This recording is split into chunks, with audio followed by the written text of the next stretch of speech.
من بين أجمل المدن التاريخية اللي زرت هي هذه المدينة، إشبيلية. إشبيلية مدينة الحضارات والفنون والآثار، المدينة اللي كتجمع بين المعمار العربي الإسلامي والثقافات الأوروبية المتنوعة.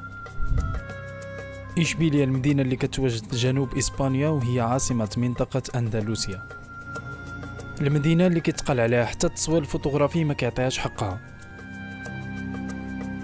هادشي علاش من خلال هاد الحلقة غادي نتقاسم معكم فقط بعض الأماكن اللي زرت، لأن بصح لا التصوير الفوتوغرافي ولا عدسات وثائقيات حكيم غادي تقدر توصل لكم الإحساس اللي كتعيش في هاد المدينة. في البداية خرجت بحال أي سائح وبديت كنحس براسي بحال في وسط شي مدينة مغربية، تطوان ولا طنجة، كاين شبه في المعمار، ولكن حسيت براسي في مدينة مراكش بالضبط ملي سمعت هاد الصوت.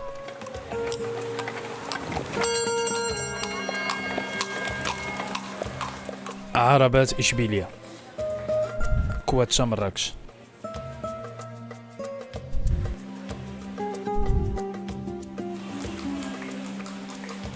هاد العربات كيتعتبروا أهم وسيلة نقل السياح باش كتزور جميع الأماكن السياحية في المدينة. بصح كيشبهوا العربات مراكش، كنصح أي واحد زار المدينة يجرب هاد العربة.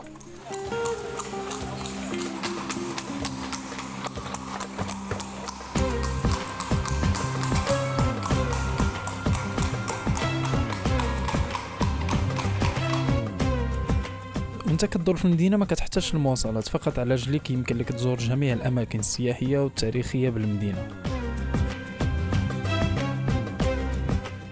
في إسبانيا كيقولوا عندها 12 كنز، وهذه الكاتدرائية هي الكنز رقم 12،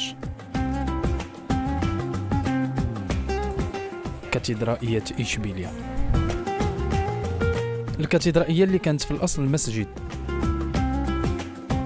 هاد الصومعة اللي كنشوفوا دابا اللي سميتها خيرالدا كانت في الأصل هي الصومعة ديال مسجد إشبيلية، أسسو أبو يعقوب يوسف بن عبد المؤمن، ثاني خلفاء الدولة الموحدية اللي حكم المغرب والأندلس أكثر من 20 سنة من القرن 12، وهو نفسه اللي بنى جامع الكتبية بمراكش. إذن ماشي فقط صوت العربات اللي خلاني نحس أنني متواجد في مدينة مراكش، ربما حتى الروابط الدموية والعقائدية اللي كتجمع بين هاد جوج المدن، مراكش إشبيلية. كاتدرائية إشبيلية، المسجد اللي تحول لكنيسة من بعد سقوط إشبيلية في يد ملك قشتالة فرناندو الثالث. ضرب شي زلزال اللي خلاهم يهدموا المسجد ويبنيو كنيسة في عام 1402 ميلادية. فاش كانت كتبنى الكنيسة في العديد من الأجزاء ديالها تبنى بالذهب الخالص. هادشي علاش كاتدرائية إشبيلية كتعتبر كنز من كنوز إسبانيا.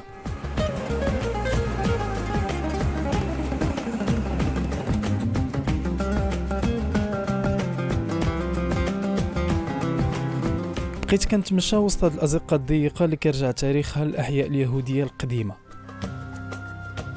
حتى خرجت في ساحة سانتا كروز، هو الحي اليهودي القديم في إشبيلية.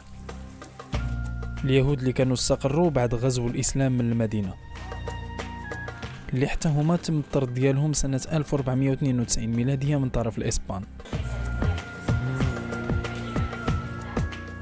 من بعد ما كنت كنتمشى في المدينة العتيقة تمشيت لوسط المدينة فين كاينة جامعة إشبيلية.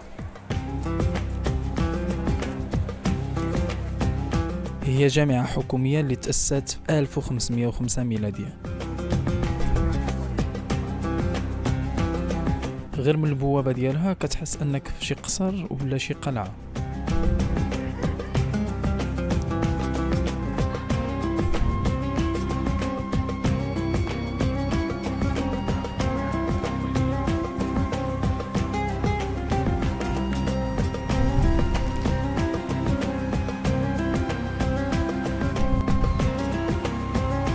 من بعد عرفت أن الجامعة في نفس الوقت هي فضاء سياحي، هادشي علاش رجعت باش نصورها من الداخل.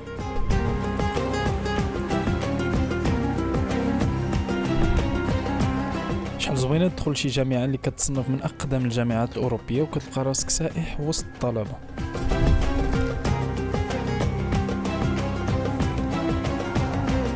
هذه الجامعة اللي فيها أكثر من 1000 عامل وأكثر من 4500 أستاذ وما يزيد عن 60,000 طالب وطالبة.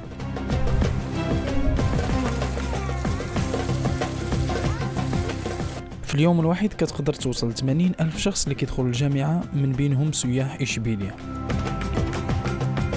هي جامعة وكتبقى من أهم المراكز الثقافية في إسبانيا.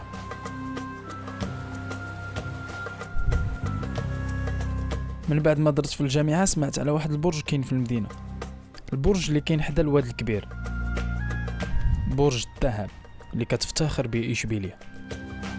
هو اللي تبنى من طرف آخر أمراء الدولة الموحدية بالأندلس في القرن 13 ميلادية.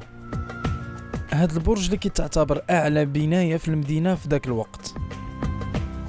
من خلال هذا البرج في أيام الحرب كانوا كيراقبوا السفن اللي كتجي عبر الواد الكبير. ماشي هاد السفن، هادو الآن ولاو فقط للاستجمام وللسياح. طريقة بناء البرج مقتبسة على البني ديال بلاد المغرب، بالخصوص من المئذنة ديال المساجد بحال الكتبية ديال مراكش ومسجد إشبيلية اللي ولات خير على. الجو مشمش والبركة حدا الواد زوينة بزاف. إلى هنا كتسالي الجولة الأولى ديالنا بإشبيلية. ما عليا إلا نشكر جميع الناس اللي كيشجعوني ونقول لكم بسلامة.